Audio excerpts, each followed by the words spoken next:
Hello, we are back with a new Sox Machine live episode as we are streaming live on our YouTube page at youtube.com/Sox Machine. I am Josh Nelson alongside the managing editor of SoxMachine.com and the co-host of the podcast. It is Jim Margalus as we are streaming in early December 7th, 2022, a day that will not live in infamy for the Chicago White Sox, because it was a very quiet winter meetings. And that is where we'll be spending a lot of our attention in this particular episode, recapping what happened out in San Diego as the Chicago White Sox didn't do a whole lot during the winter meetings, but there was a ton of activity across Major League Baseball. A lot of the top free agents have already signed. Early on, we saw Jacob deGrom sign with Texas, and then Justin Verlander signed with the New York Mets. And then it just the dominoes just kept falling and falling. Trey Turner signs with the Philadelphia Phillies. The Phillies spent a lot of cash. Even some old friends found new homes, like Jose Quintana. He's joining Justin Verlander with the New York Mets. And then Aaron Judge, very early on Wednesday, December 7th in the morning. We're talking like this news broke at 5:45 a.m. local time in San Diego. After John Heyman, Jim, that is a tweet that no one's ever going to forget, tweeted out that Arson Judge was close to signing with the San Francisco Giants. It turns out to be that Aaron Judge is returning to the New York Yankees. And I bring this all up because Jim is on fire with his free agent picks. And I'm going to bring this up on how well he's doing. So far, out of the 10 that we did on my birthday on November 16th with our friends Chirizi and Beeflo from the 108, we made our best guesses on where the top free agents would be signing. And Jim, you are 5 for 5, man. Arby's night, 5 for 5.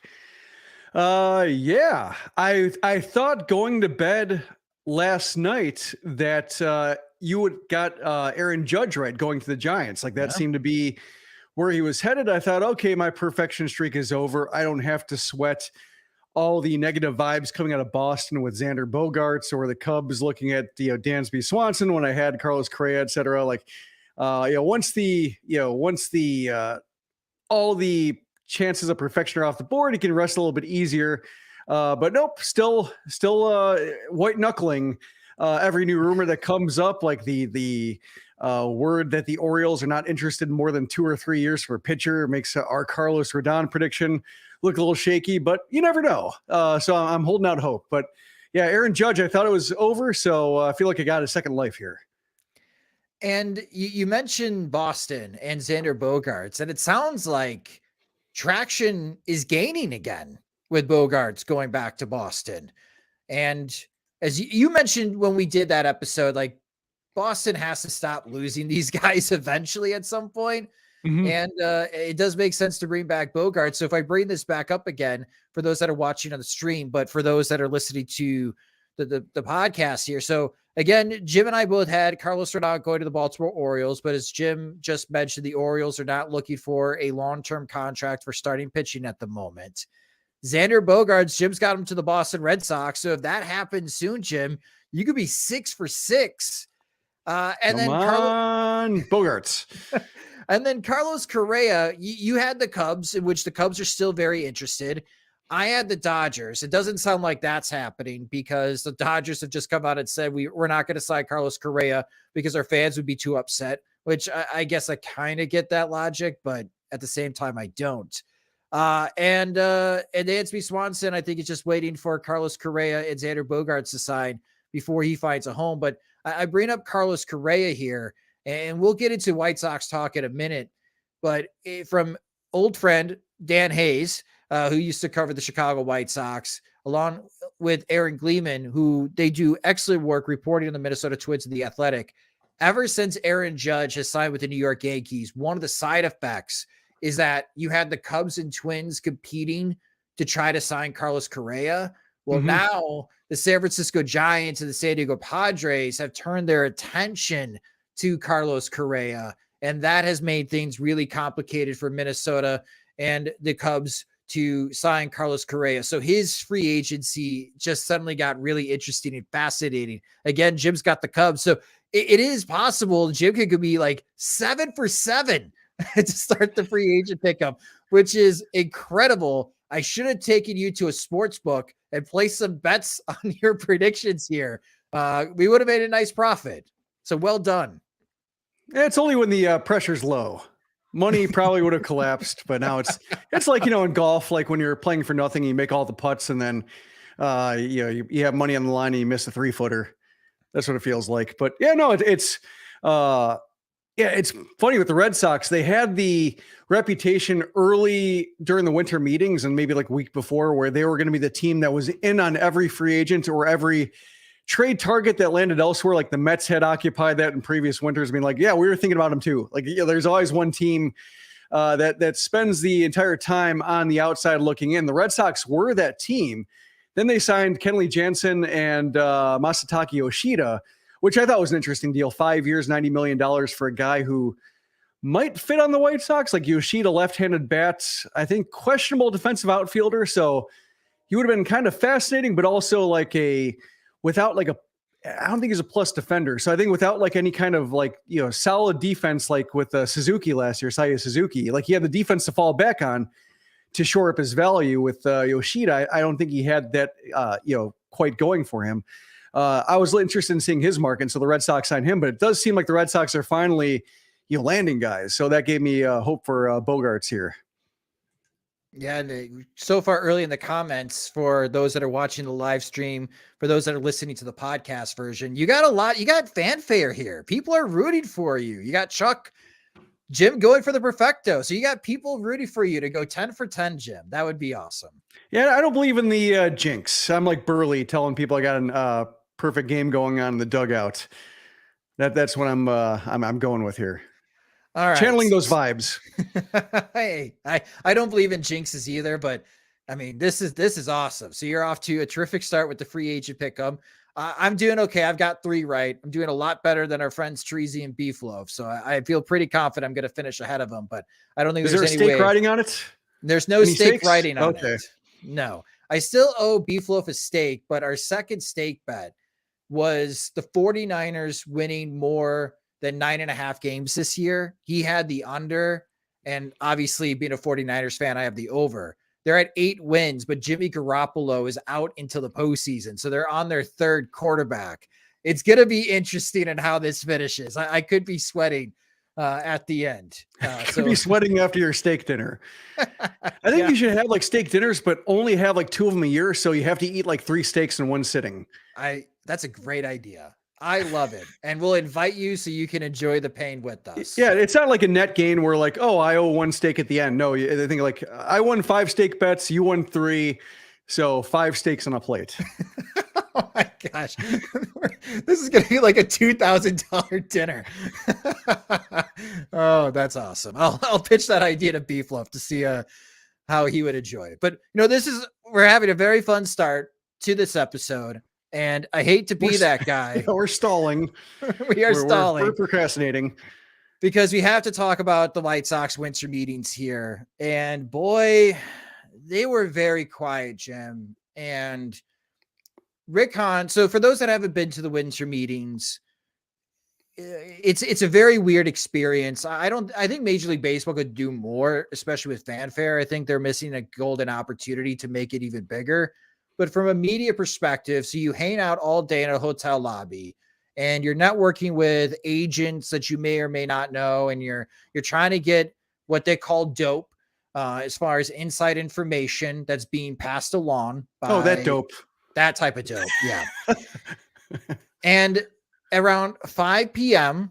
local time, Rick Hahn will tell everyone to meet me by the pool, and that is where he'll have his media scrum.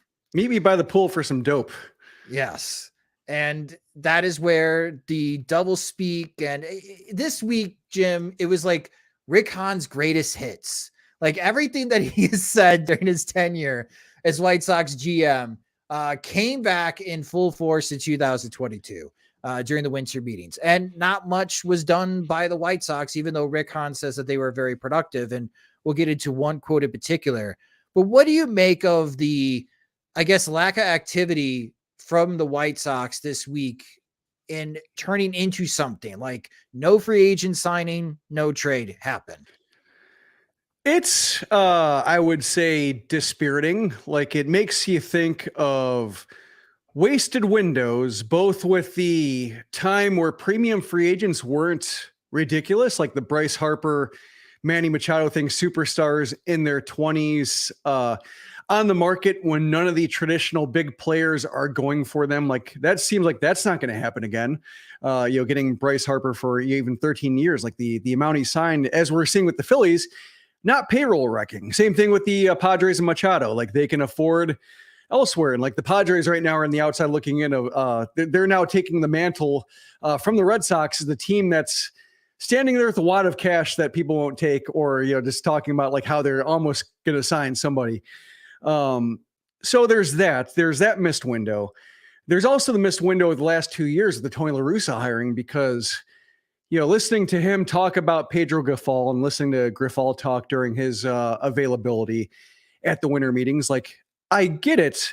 I get what these quotes are about in a vacuum, in isolation, where, Rick Hahn's talking about, like, it doesn't matter if we make a deal on December 6th or January 6th. And I get that.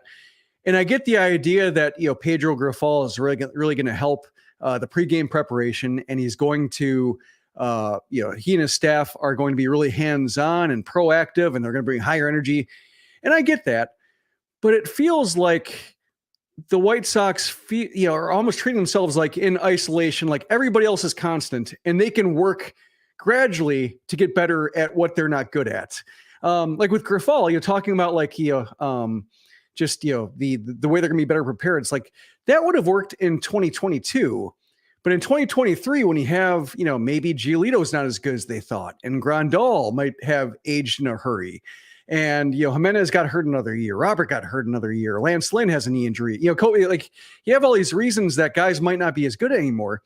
You can't pretend that you can just rerun 2022 with the bodies that they had, and while Cleveland's ascendant and while the division should be a little bit tougher, and feel like you're going to get a true mulligan on it. And it feels like that's what they're talking about. And, Rick Hahn talks about like a lot of guys who have chips on their shoulders and something to prove. It's like, yeah, that's true. But it also reminds me of like when guys come back from or come into spring training in the best shape of their lives, the 20 pounds of muscle.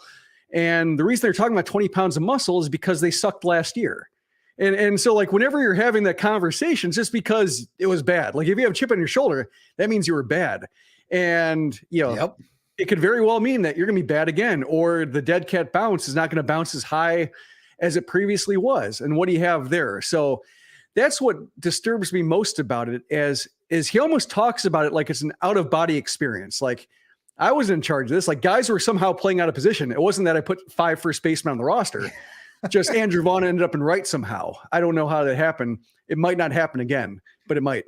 That's kind of how he talks about it. So that's why I think, nothing he says is wrong in a vacuum or like at the time. So yeah, he shouldn't be pressured into a dumb trade or signing that he doesn't want to make in December 6th to quell the rabble. But, looking at his whole body of work and just the mess the White Sox made of 2022, there's nothing really he can say. And the lack of action he takes and the frustration with it is, I think he has to suffer that frustration because of just everything that went wrong to this point. Yeah, and the quote that Jim is mentioning comes from CHGO Ryan Herrera, who was there for CHGO reporting at the winter meetings.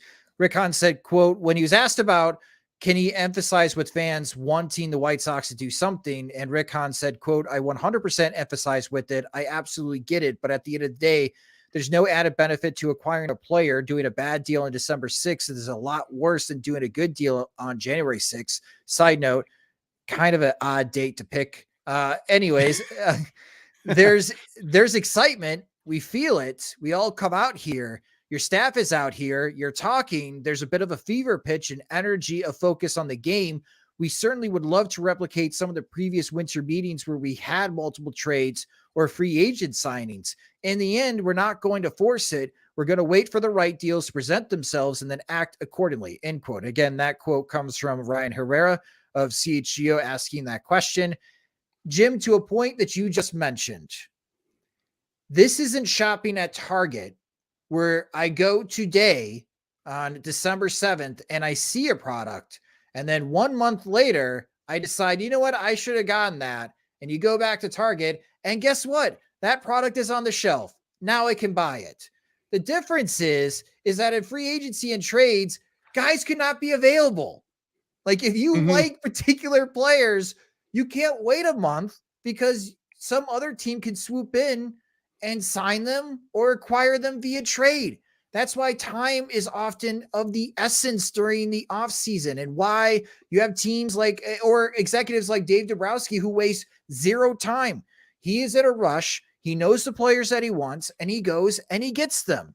And you can't argue with his track line of success or his methods, because he's one of the few GMs that no matter what organization he's part of, he convinced the owner to spend huge amounts of cash. And I just wish Rick Hahn was a little bit more like Dave Dombrowski, because while he wants to wait for the right deal, one, what is the right deal for the White Sox?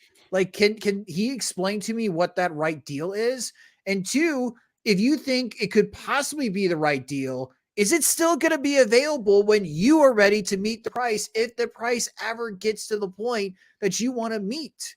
Like, this is where it's aggravating and irritating, because what we were told during Tony La Russa's press conference is that the White Sox have to regain the trust from the fans, and they still believe they are a championship contender. I'm sorry. I'm seeing championship contenders right now with a sense of urgency this offseason, and I'm seeing nothing from the White Sox. So it's very hard for me to believe that the White Sox themselves believe that they are a championship contender, unless their plan to win the World Series in 2023 is basically stay healthy, and hopefully the chips are so heavy on our shoulders that we don't fail this time. Yeah, it's especially just an unimpressive quote when it comes after the fact that, like, they're not going to be making the splashes and they're going to be waiting for the ripples to subside before they make the moves. Like, you know, it reminds me of like almost like they're working for a catering company, and like, we're going to eat after everybody else eats. We're going to see what's left, and then we're going to, you know, take some styrofoam containers and bring home what we can make of dinner with the leftover food that everybody else didn't eat. That's kind of what it reminds me of, which is not what you want when you're at the, well, I mean, I wouldn't even say they're at the peak of their contention window right now. They're kind of post peak, or they have to try to reprop it up.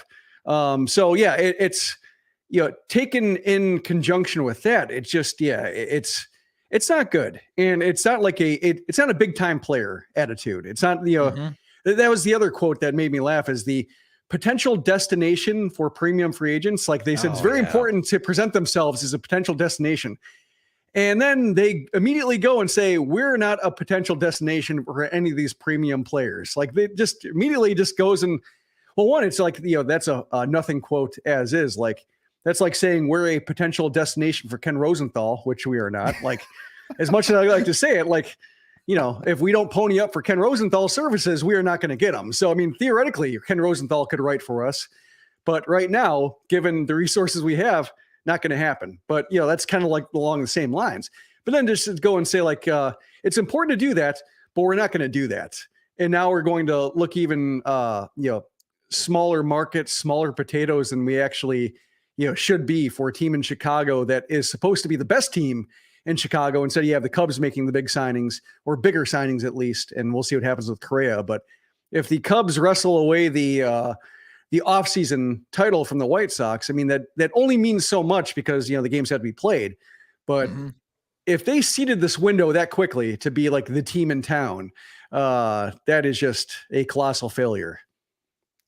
One note, if you would like Ken Rosenthal to write for Sox Machine, you can help us out by supporting us over at patreon.com/Sox Machine. Your support will enable us one day to hire Ken Rosenthal. I don't even think Ken Rosenthal would want to cover the Chicago White Sox based on some past columns when he used to write out in Baltimore about Jerry Reinsdorf. Those are classics. And even though he wrote those in the mid 90s, they are still very relevant today. But back to like Rick Hahn, and here's where I'm struggling, Jim, is like the path that he wants to take in this offseason for Rick Hahn and the White Sox front office. We know what the needs are. And we're going to talk about one of those needs in a moment, because maybe help is coming shortly after the winter meetings. They need help in the outfield. They would like to have a better second baseman other than the internal solutions that they currently have. But if the season were to start tomorrow after the winter meetings, I mean, we're talking about Gavin Sheets or Eloy Jimenez in left field, Oscar Colas out in right field, and probably Lenin Sosa at second base. And the humor is not lost on me, because technically the White Sox did make a move this winter meetings. They drafted Nick Avila from the San Francisco Giants system. And Avila now has to be added to the White Sox 26-man roster. And this is someone that Ethan Katz, the White Sox pitching coach, knows, because he was part of the Giants organization when they drafted Nick Avila. So Nick Avila is being added to the bullpen. So the only player the White Sox added to their 26-man roster during the winter meetings is a relief pitcher. Go figure. You went somewhere else with the F after go. No, come on. We're not that type of show. Yeah, I thought when you said like, yeah, it was a quiet winter meetings, like you're giving Nick Avila the short shrift here. It is, it's, to touch on that a little bit, because we are a comprehensive White Sox live stream podcast here, that not a, interesting move with Nick Avila being a, somebody with the Giants who overlapped with Ethan Katz, somebody who was unimpressive until last year, and it coincides with him converting to relief full time. Like he was a terrible starter, or like he hit a wall as a starter in high A, but switched to relief, and it's been drama free for a year and a half since he did that. So, mid 90s fastball, good curveball, kind of an unorthodox delivery from the right side, but gets lefties out. At least he did last year. So I get it. Or at least I'm interested to see what he does. Curious what it does for like the front end of the bullpen with like Jose Ruiz and, the other kind of cluster there with Matt Foster. Just you see how that shakes out with him being owed a roster spot in theory. But, sometimes the Rule 5 picks either they're able to like engineer a trade to where like the White Sox might send somebody else to San Francisco in order to keep him. There are ways to keep a guy without keeping him on the 26-man roster. But right now, the way the Giants got rated, their Richmond roster, Double-A roster, I think lost 5 guys in the multiple phases of the Rule 5 draft, that they might want to claw back everybody they can just to field the team. Yeah, that's a good point. Jimmy Lambert has an option left. So talking about as far as the rosters and starting pitching depth, if the White Sox wanted to, they could have Jimmy Lambert go back to Charlotte and try to extend him and add to their starting pitching depth. So drafting Nick Avila, and I know I went on my tirade about the Rule 5 draft, but again, the Rule 5 draft, so many of these selections are pitchers. And that's what teams take, because that's what they're aiming for, because you have to add them to your 26-man roster. They're cheap. That's the benefit. So let's try to find a intriguing, cheap reliever that could be our 8th guy out of the bullpen. And that's what Nick Avila is. If he could be a 2-inning, 3-inning guy that replaces Vince Velasquez for $720,000 in 2023. Okay. That makes sense. There you go. A useful Rule 5 draft pick. Jimmy Lambert could be optioned to Charlotte. You could extend him out and try to build on your starting pitching depth. And maybe Jimmy Lambert is your 7th starting pitcher, and it buys more time for Sean Burke while you try to find more quadruple A starting pitchers. So there you go. We can make sense of moves that Rick Hahn makes when he makes moves. That's the problem, where everyone's just grasping straws right now, is what are the Chicago White Sox doing here during this offseason? So far, it's just Mike Clevenger. And they still need to address the outfield and second base. And there may be some insight on the outfield. And something that popped up during Wednesday on the CHGO show, and a friend of the show, he'll be joining us at Reggie's on January 7th, 2023 for the hashtag 108 day live event and be part of our panel. And that's Herb Lawrence. And Herbie is somewhat reporting, and he's it's not like bold confidence, some scoop artists, Jim, they're like super confident, like this is happening, and they say it with conviction. Not saying Hervey's wishy-washy here, but he is relaying information that he has received. And what Herb Lawrence of CHGO was reporting on their show is that a signing for the White Sox is imminent with former Rangers, Yankees, Dodgers outfielder Joey Gallo. And supposedly, based on the information that Herb Lawrence has received, the deal is 1 year, $10 million, which scans for Joey Gallo and trying to bounce back. It's significantly less than what Cody Bellinger got with the Chicago Cubs, which kind of makes that interesting. But what do you think about that possible rumors? Now we talk about post-winter meeting activities for the White Sox. Does Joey Gallo make sense for the White Sox? Well, you mentioned Herb Scoop, and you said not wishy-washy. Yeah, it seemed like an honest presentation. I've heard true things from this person before. Don't exactly know where it's coming from. Might happen, might not. So I appreciate it seemed like an appropriate level of confidence or just transparency. You can't give away your source, but at least you can say, not oversell it if you're not sure about it. So it seemed like it was trying to be appropriate here with just how, in case he's wrong, I don't think he wants to eat crow too hard. Yeah. It makes sense, like in terms of what they need, which is an outfielder. Gallo's a quality outfielder defensively, left-handed power bat, which Gallo is. The ability, I guess the question is just like whether he can actually tap into power.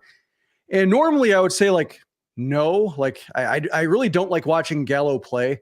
I think it's like a boring brand of baseball. Yeah, I talked about this before when it was with Adam LaRoche and Yonder Alonso and then Edwin Encarnacion, like guys who hit more homers than doubles.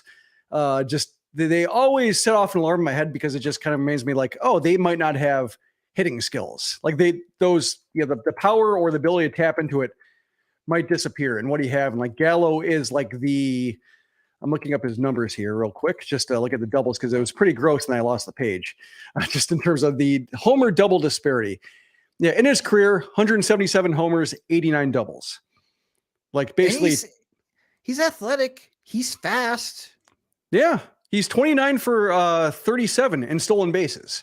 Like he's he can pick his spots to run, but just like the way his game is kind of degraded, it just basically homers and strikeouts and the occasional ground out. The one thing that like gives me a little bit of hope, or at least a reason to give him a look, is with shifting being banned or at least severely restricted, and teams are going to have to get really creative in terms of how they try to deploy a shift against a guy like Gallo. That could be some extra hits that might get him out of the 160s range for average. Like there is a chance where he could be better than he's been just because the rules have changed to benefit him, because there's no purpose in trying to attempt to hit to all fields. Like this lack of shifts really benefits the guys who grip and rip and just try to hit do maximum damage. So that might be a way to get him some extra hits he's been missing. The question is, like, now he's going to be in his age 29 season, coming off 2 years in a row of batting 160. So like that just makes me think like this could be just a disaster, and everybody just can't wait to see him go, because last 2 years just been a very boring brand of baseball he's played, very hard to watch. Yeah, if you did not enjoy the Adam Dunn experience, you are not going to like Joey Gallo. Like, is it fair to say Joey Gallo is a poor man's version of Adam Dunn? Offensively, yes. He actually has, he has, defensive value in a corner. So there's that. Are you mocking Adam Dunn's ability to play defense, Jim? There's a classic gif of his defensive ability in San Francisco. I think you made it. Isn't that where you try to cut off Lurie Garcia? Yeah, well, there's that. There's also there's that. And then there's the one where he just like basically like rounded off the ball that rattled in the corner. Like he was like trying to chase down a stray dog and not scare it. Like they're just, there are a couple of them where, just the Oracle Park outfielder, Pac Bell, I think it was called at the time, just really gave him fits. I have to find that. It's a classic gif. As a White Sox fan, it's pain watching that defensive play, but it's hilarious on just this giant Adam Dunn cutting off 5'9" Lurie Garcia in the outfield. It's just hilarious. It's an eclipse is what it is. So I got Joey Gallo's StatCast data, and a lot of the things that you mentioned, Jim, I'm like, again, going back to hoping if the White Sox do sign Joey Gallo of what could be fixed. And it's just fascinating because when it comes to strikeout rate, he's one of the worst in Major League Baseball. His expected batting average is in the 1%, which is like the worst in baseball. His whiff rate is ridiculously bad. Again, 1%. However, when he makes contact, man, he makes contact. I mean, his hard hit rate percentage is in the 94th percentile in Major League Baseball, and his exit velocity numbers are insane. And the thing about the shift is, I don't know if the shift does a whole lot for Joey Gallo because he doesn't put the ball in play enough. And what was interesting is that his weighted on base batting average, so WOBA, his WOBA was better when there was a shift on him the last 2 years. If you didn't shift against him, his numbers got worse because he struck out. He didn't put the ball in play. So it's one of those things like with Joey Gallo, it's just, and they've been screaming about this ever since his days with the Texas Rangers. And I remember having Keith Law when we were the Southside Sox podcast long ago. We were talking about Trey Mielczewski being the 5th ranked White Sox prospect. That's how long ago this conversation was. But he brought up Joey Gallo because at the time when Gallo was a prospect, he had 80 grade power, but it was seriously like 40 grade contact at that point. And at age 29, based on the StatCast numbers, it's still 80 grade power, but it might be 30 grade contact, Jim. And now going back to the coaching staff where Rick Hahn, that's the one thing that he's super enthusiastic about is Pedro Grifol. I wonder if this is a worthwhile project just to see if Mike Tosar and the new coaching staff for the hitters themselves can work their magic, because it worked with Jorge Soler and he was having difficulties. And then all of a sudden it clicked for him and he led the major leagues in home runs. And I'm not trying to blow smoke up every White Sox fan's butt with Joey Gallo, but man, if he hit like 250, he could lead the league in home runs with the type of power he has, because he is a team ball in air guy. His ground ball rate last year was just 28% between the Yankees and Dodgers. So if he hits the ball, makes contact, it's a fly ball or line drive. And we know at Guarantee Rate Field, he has a chance to do some damage. So I could see the upside here. And is it a worthwhile project, I guess, for the new coaching staff? Well, I would say not even 250, like 220, I think is what you have to think of with Gallo. Because looking at 2021 before he was traded to the Yankees, 223 batting average, 379 OBP, 490 slugging. Like that would be fine. That'd be awesome. Yeah, the strikeout rate was ridiculous, 125 over 95 games, but he did walk 74 times, 25 homers, only 6 doubles.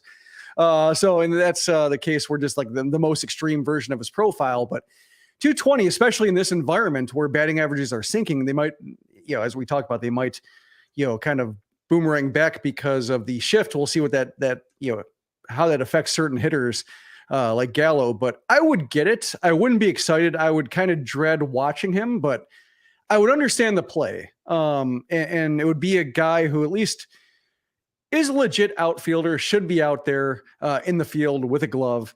It does, provide like a level of insulation for, Oscar Colas or Eloy Jimenez, just somebody who can rotate in and out with those guys to not put all the pressure on them. Whether it's Colas breaking camp with the club or Jimenez being most time DH, he would create the ability to do that. So I would get it. I just wouldn't really be excited about it because I would dread that the 160 hitter is here, and that's just not a lot of fun. Would it be better than Nomar Mazara? Yeah, because Mazara did not have. Yeah. Well, it's because Mazara, when he came to Chicago, he had the occasional massive home run, but he did not have demonstrable strengths over the course of a season. Like Gallo does a couple things well. He Mazara didn't walk to go along with the occasional homer. So just 20 homer power with a guy who, his OBP might not be 300 and might not, he might not hit for that high of an average and might have to be platooned against lefties. Like, Mazara didn't have those things going for him. So that's why I think like Gallo at least offers something. You know why he's here. You know what they hope to get out of him versus like a guy like Mazara who has never been, above average and thinking like, well, we can be above average because he just needed a change of scenery. That's, I think, what I'm looking for here with Gallo. But I would, if the White Sox acquired him, it would be just a case where you better have a plan B by May in case this thing is just, he has the kind of career that he had in New York. And then with the Dodgers, he had like a quick burst of success that made people think like, oh, he just needed to get out of the Bronx. And then like he ended up in the same place with the Dodgers. So that's why I think like, if it's not working, it's probably going to reveal itself pretty quickly that they better have a way to move past him or at least relegate him to extremely specific role duty. Another post-winter meetings possibility for the White Sox. In addition, Scott Merkin of MLB.com, the White Sox beat reporter, reporting that the White Sox have interest in signing Victor Reyes, former utility player for the Detroit Tigers, to a minor league contract, maybe be in competition for the White Sox fourth outfielder role as, again, the White Sox non-tendered Adam Engel. And I mentioned this in the Twitter spaces that we hosted during the week for lunchtime at the winter meetings, that I could also see the White Sox going back to Adam Engel and signing him to like, I don't know, $900,000, $1 million to be the fourth outfielder if they don't add multiple outfielders. But I mean, you do raise a good point here, Jim, with Joey Gallo. Like if it doesn't work out in May, you better have a backup plan. And I'm still thinking that maybe Oscar Colas is that backup plan in the White Sox mind. But then you are inviting the conversation of who would you rather start at a corner outfield spot on opening day, Oscar Colas or Gavin Sheets, or maybe even Eloy Jimenez. Like two of those three are going to be in a corner outfield spot, and the other one is going to be at DH. And maybe that's a worthwhile conversation to have to see on how things progress during spring training. I still feel like Oscar Colas, again, I said I'm 90% sure, and I'm still 90% sure he's going to be on the opening day roster, starting in one of the corner outfield spots for the White Sox, because you could trust him more defensively, even though he hasn't played in the major leagues, than a first baseman of Gavin Sheets or Eloy Jimenez. And maybe Jimenez defensively looks better than Colas because Colas is a rookie and there's some adjustment to do. But I gotta hope not. The fear with Jimenez is getting himself hurt. That's why you don't want him to play in the outfield. But other than Joey Gallo, any other ideas or thoughts on what other possible directions the White Sox could go here, Jim, post-winter meetings? Well, the relief market, as we talked about before the winter meetings, are going into it thinking about what could happen. It seems like the musical chairs is starting to wrap up when it comes to free agent relievers who could be closers, like Jansen signing with the Red Sox. That's probably a pretty close simulation to what Hendricks would be worth. Like he got 2 for 32 and Hendricks is better than Jansen. So you're probably looking at like maybe 2 for 40 in this market with Hendricks if you were signing a 2-year deal. So I think the value is there, just more of a matter as we talked about before, like and the whole idea of like trades being more fruitful for the White Sox than free agents. Like, yeah, I mean, like Hendricks could be worth something, but then like, are you opening a hole in your bullpen for a lineup that still might, have to win a lot of close games because the offense isn't generating huge leads? So that's, I think, the dilemma here as we're talking about like, how the White Sox can solve things. But saw on the, in the chat here asking like what plan for second base. And as we saw in my in the free agent predictions pool, I had my big White Sox signing being Adam Frazier, and he's still there. So although all our free agents, I believe, are still there, correct? They are, but Andrew Benintendi now has interest with the Yankees and Astros, so I'm going to be out. Like that's not happening. Yeah, so you had Adam Frazier, who's still out there.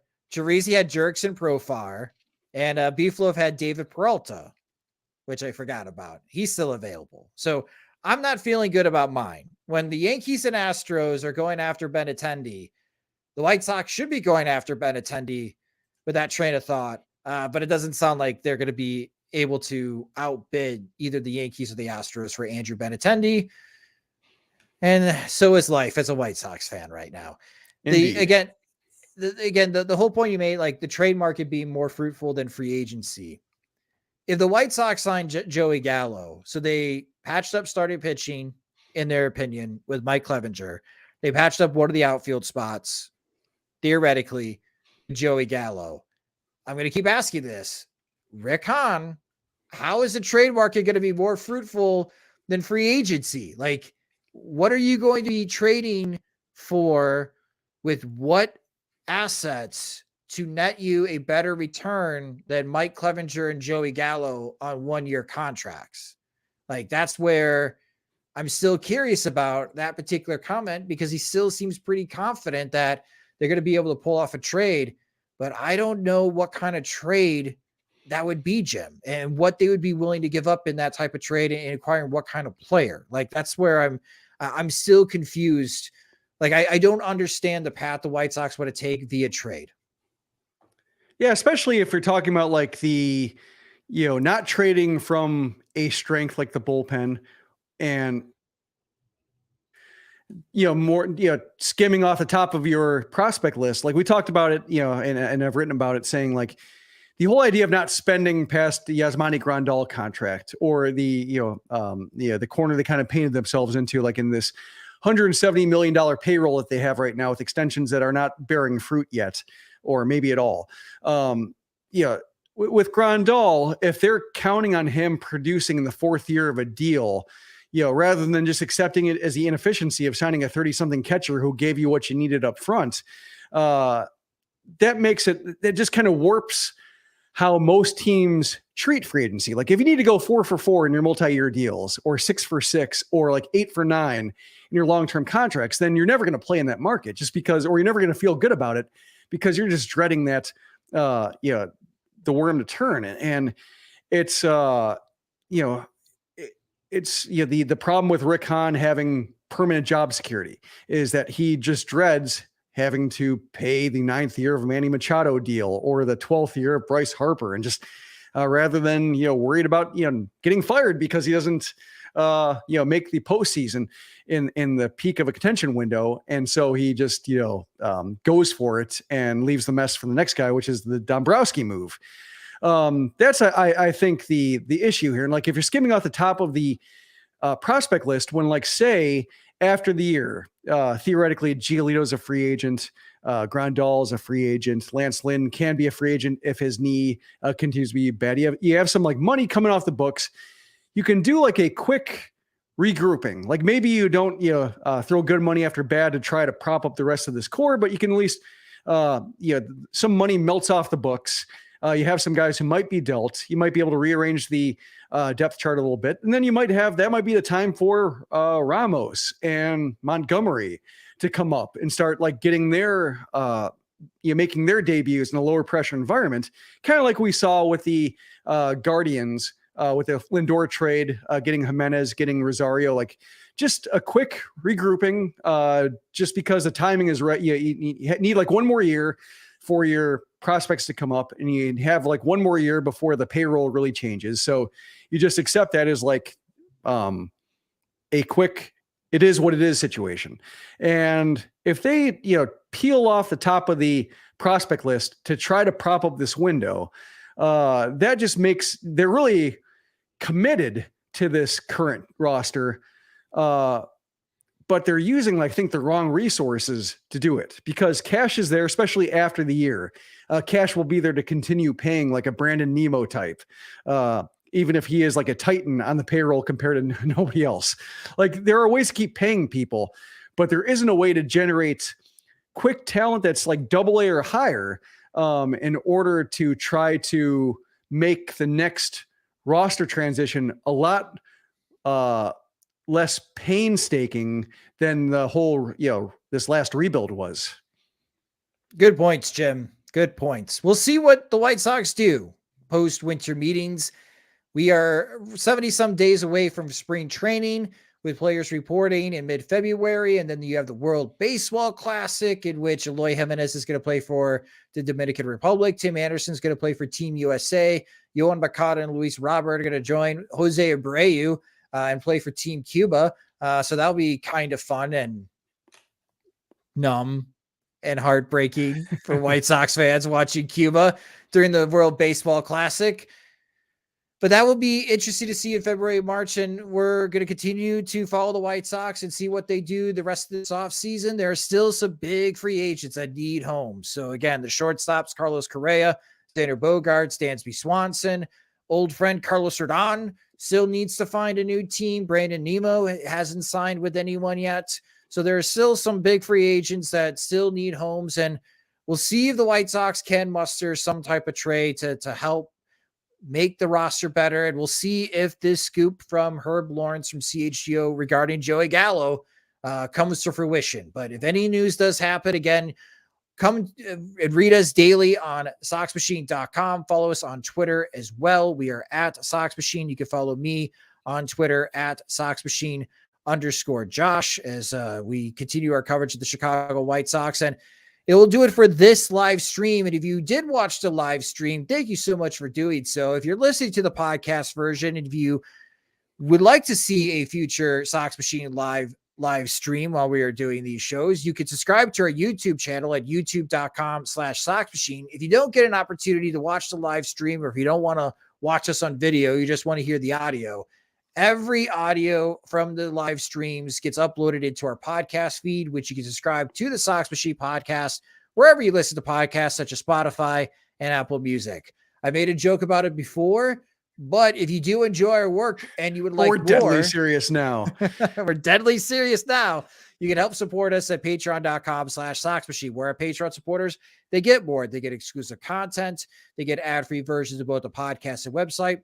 And when we have new Sox Machine swag, they're the first ones to receive it. Monthly plans start at $2, and you can save with an annual subscription. Again, sign up at patreon.com/Sox Machine. Sox Machine Live is a production of SoxMachine.com, your home for all things Chicago White Sox baseball, and part of the Blue Wire Podcast Network. Alongside Jim Margalus, I'm Josh Nelson. Thanks for watching and listening.